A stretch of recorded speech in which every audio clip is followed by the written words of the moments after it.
Good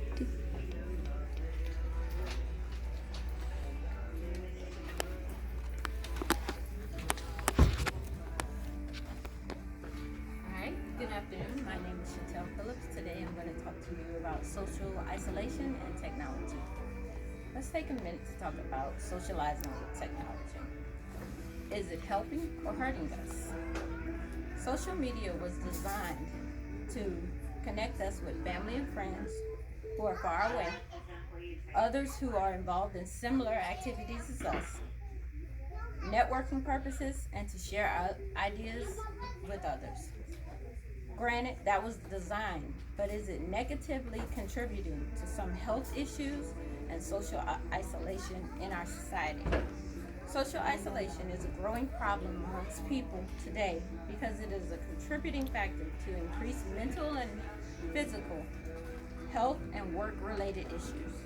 With so many different device options that are available for technology use, being disconnected or isolated is a growing problem that needs to be addressed.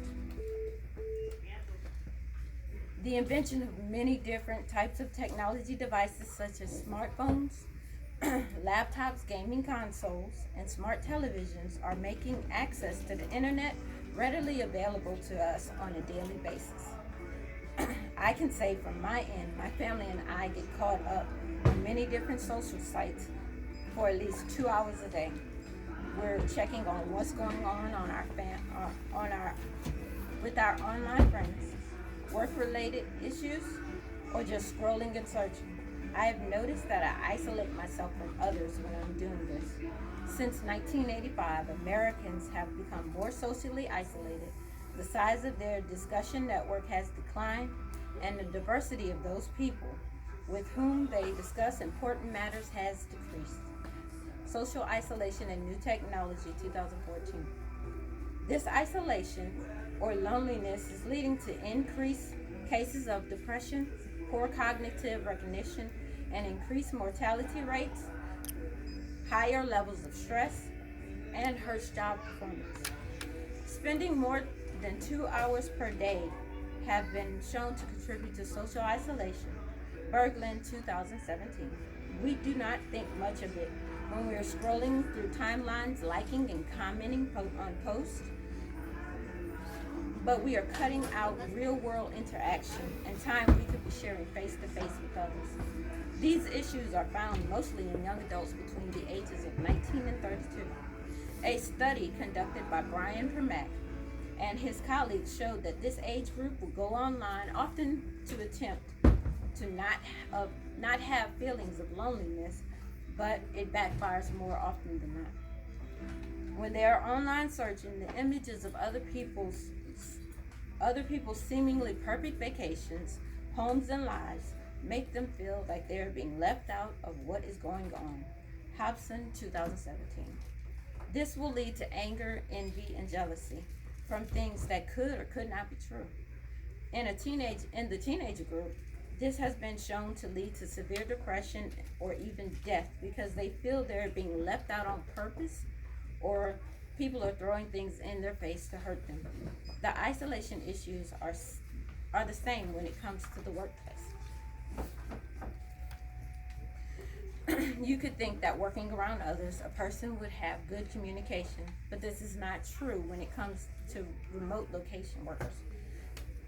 Remote workers tend to work outside the office.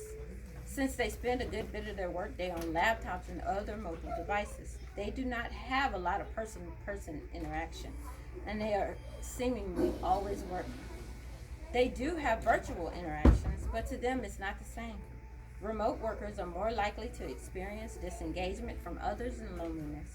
More than 40% of remote workers said they believe more face-to-face would help them build stronger relationships with their team. Technology does not have to be the cause of loneliness or social isolation. We just need to learn how to pull away and reconnect to the real world. To help reverse or eliminate these issues, we need to cut back on time that is spent online, social media sites, and gaming. Understand and recognize when loneliness is present, and reach out for help from family, friends, or a therapist. And by getting involved in volunteering, attending community events, and visiting family and friends when time is allotted. I work in the technology field, but I am learning how to adjust my time online by putting my phone away when by putting my phone away and out of my sight after 7 p.m. Managers can help with workplace isolation by using a back to human techniques. Schwantes 2018.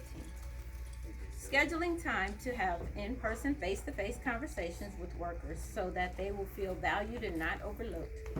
During meetings or interactions, have a technology policy unless you have to use it. And instead of trying to push policies on teammates, encourage them to become the best version of themselves. Are all good ways to help eliminate the workplace social isolation. Swantes 2018. My boss helps his staff with this in our workplace by informing everyone that once you leave from work, you leave work at work. He says it will be there tomorrow, so go spend time with your family and friends. In conclusion, technology is changing our lives in so many ways. It is useful, but it's also harming us physically and mentally.